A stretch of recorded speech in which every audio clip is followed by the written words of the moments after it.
Hey, what's up, AP students? Welcome back for our last lecture on treatment of abnormal behaviors as we talk about the biomedical approach. So here are our learning targets for today. We're going to be describing drug therapies and looking at psychopharmacology. We'll talk about psychosurgery, ECT, and then lastly, the therapeutic lifestyle changes we can make to have a holistic approach to mental and physical health. So biomedical therapies are therapies that focus on eliminating symptoms that use physical, medicinal, or other forms of biological therapies. And these are done through three specific methods. Okay, you've got drug therapies or drug treatments under the four categories of antipsychotics, antidepressants, mood stabilizers, and anti-anxiety drugs. And we'll talk about all those today. Next, you have ECT, electric shock therapy, and this is going to be used for deep brain stimulation. And a lot of times, patients with major depressive disorder may go through ECT treatments.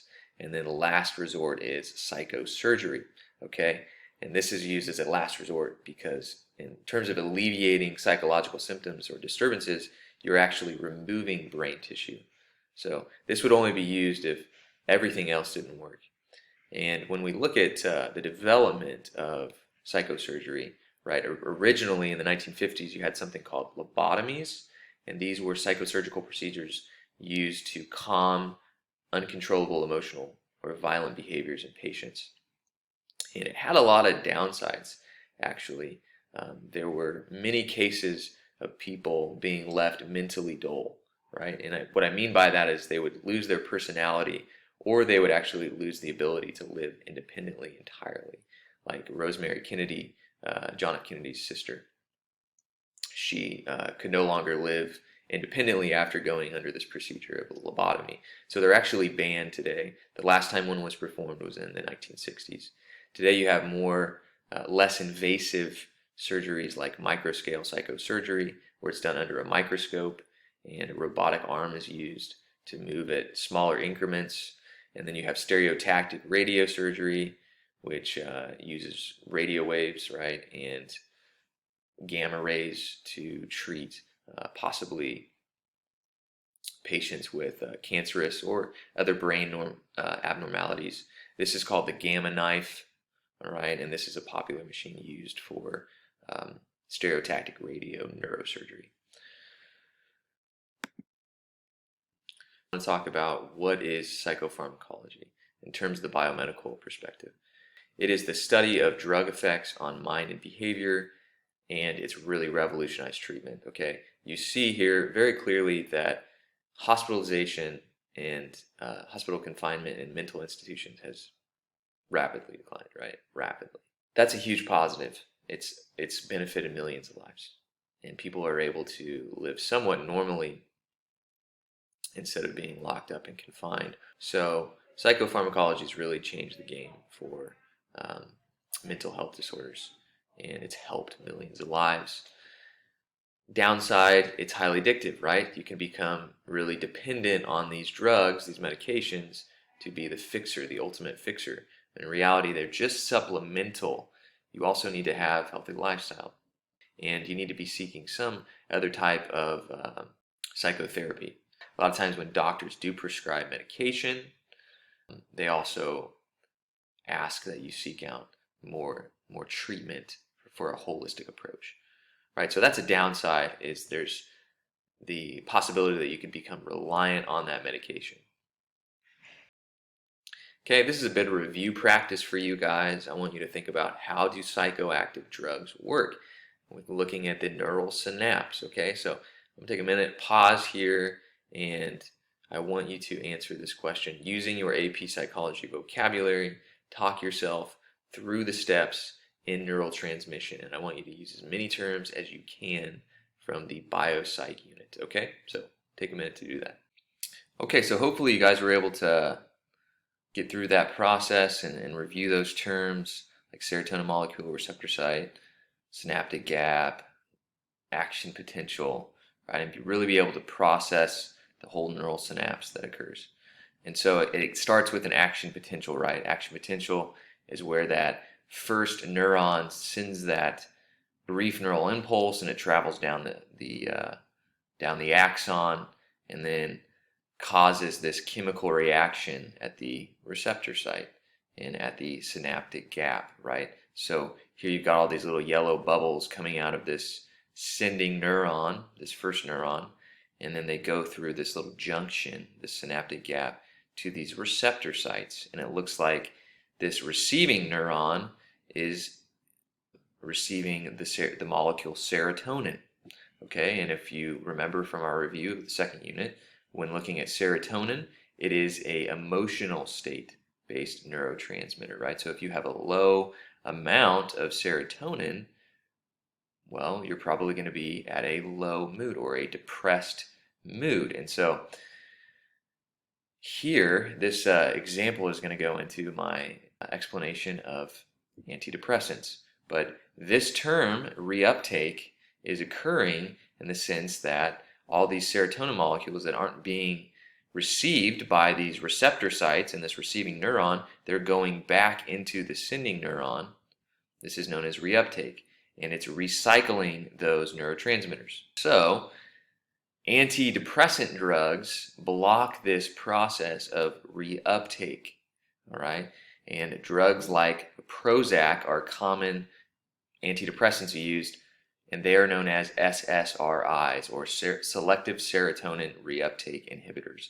And what they do is they leave these serotonin molecules in the synaptic gap for longer periods of time, therefore elevating and boosting a mood. You also have something known as SNRIs, and these can be like Celexa or Lexapro, where it's blocking the reuptake of serotonin and norepinephrine. And another key thing to remember is, antidepressants can be used for other disorders as well. Not only depression, but also anxiety disorders, OCD, PTSD, and bipolar disorder. Okay, next we have electroconvulsive therapy, ECT. And this is going to be used in terms of patients that maybe the antidepressants didn't work on, okay? And it would only be used in severe cases of people dealing with depression. And if someone is suicidal, if they have suicidal intentions or they have severe bipolar disorder, this might be the type of therapy that would be used if the antidepressants aren't working. Okay, and ECT, it used to have a lot of stigma around it. It doesn't really have that stigma around it today. You're not going to have full body seizures. You're not going to bite your tongue off. You're not going to break your bones as they strap you down. They don't even really need to strap you down in this case because you're put under anesthesia. And so you wouldn't even know someone's having a mini seizure unless you looked at their brain activity based off of a computer screen. So what happens is they use about 800 milliamps, okay, of electricity, and they use these stimulating electrodes on the outside of the brain. It lasts about 1 minute, and in most cases, you could actually probably drive yourself home and operate completely normally. There are very few side effects, maybe some minor headaches, but you're not going to have like memory loss or anything like that. So it's really seen as one of the most positive treatments in terms of effectiveness and related to major depressive disorder. And then you also have RTMS, repetitive transcranial magnetic stimulation. This is the application of repeated pulses of magnetic energy to the brain, and it's much more minor in the sense that they're only going to be using maybe like 2 milliamps versus 800 milliamps with ECT. So when looking at these disorders, you see that there is a region of the brain that's overstimulated. Helen Mayberg identified this area right here in the red. This image is also in your book, so you could look at it. But basically, this area highlighted in the red is very active, and it's related to or correlated with depression and sadness. And so by getting these deep brain stimulation therapies, it helps calm these areas that are overactive. Okay, next we have anti-anxiety drugs. So anti-anxiety medications are going to be related to depressing the central nervous system and the sympathetic nervous system to reduce anxiety and tension. So this could be used for treatment of not just anxiety, but OCD, PTSD, insomnia, maybe phobia-related disorders.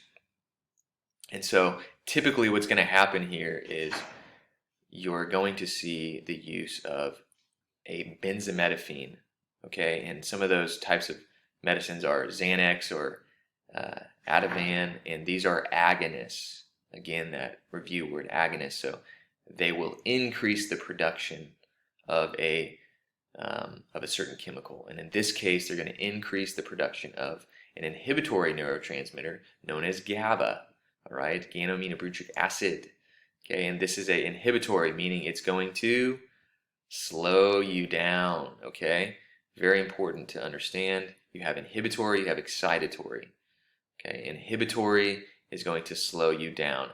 Dopamine is a excitatory. It's going to speed us up, right? So in this case, this neural impulse, this neurotransmitter is going to be released and cause a calming effect. So this can oftentimes be used also paired with psychotherapy, because you don't want this to be the dependency of the patient, right? You want to make sure that they have a holistic approach. So they need also to figure out ways to change their behavior and their cognitive thinking. So when looking at mood stabilizing medications, we're talking about anti-manic drugs. Okay, you might hear anti-manic drugs or mood stabilizing medications, one or the other. But bipolar disorder, mania, hypomania, all those are going to be related to lithium. Okay, so think about that. Lithium bipolar, lithium bipolar, lithium bipolar. Okay, that's the most common medication used for bipolar disorder. And this was discovered by John Cade in 1948. He used it on his patients, and he found that it was highly effective on about 7 out of 10 of his patients, reducing the symptoms, the manic symptoms, significantly. And so what does lithium even do?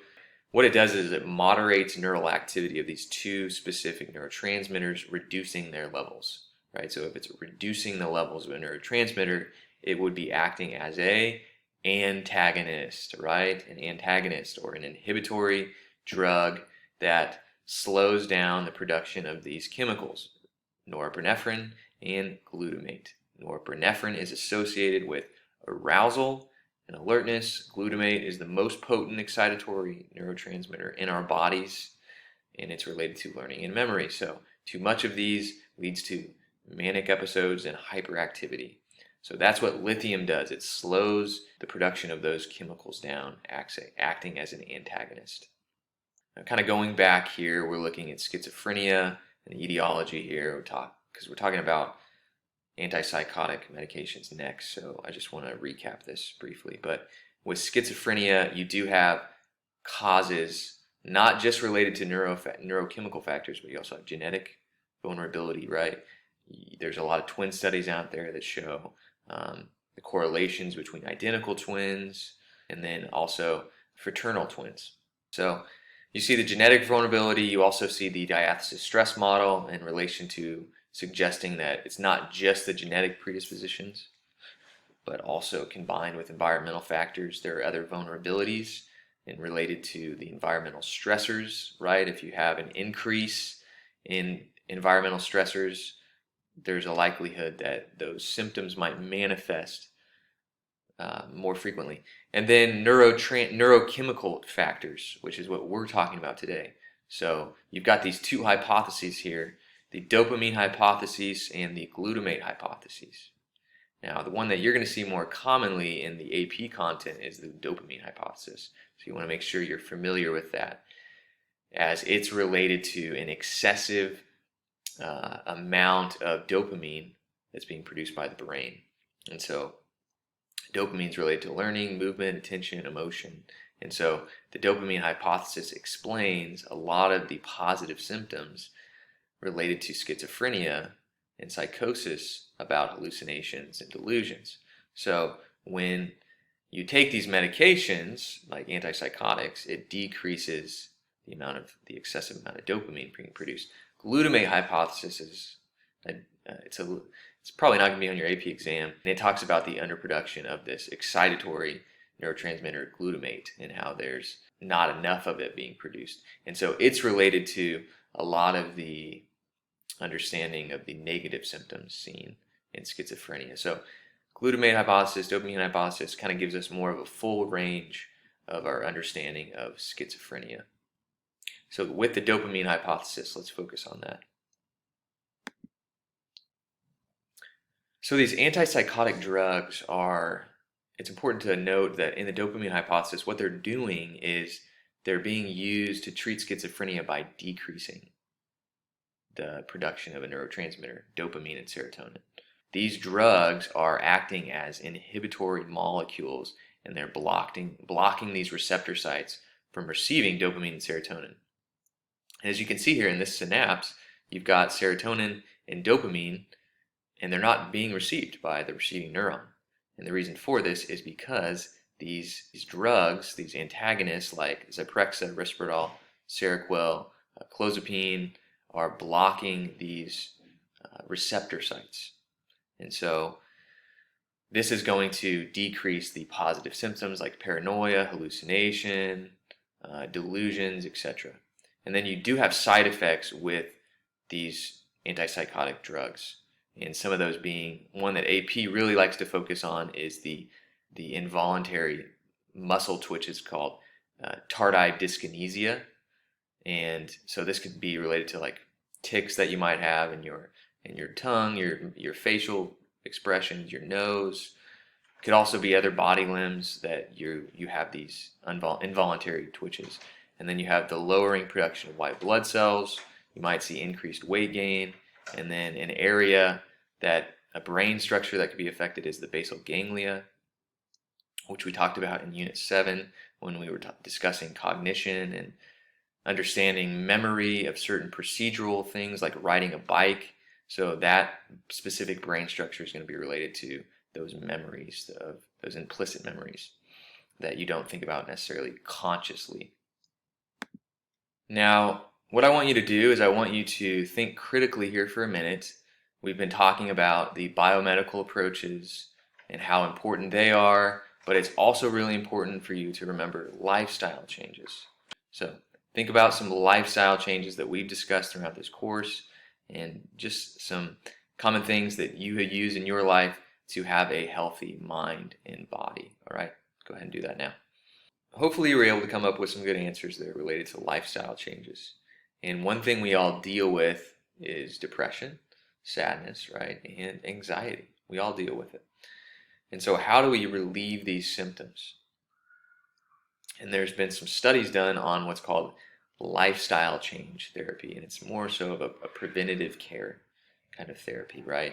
And it's more natural than taking antidepressants and anti-anxiety medication. So in this study, 74 participants followed this type of lifestyle change therapy related to exercise, nutrition, relationships, recreation, relaxation, spiritual engagement.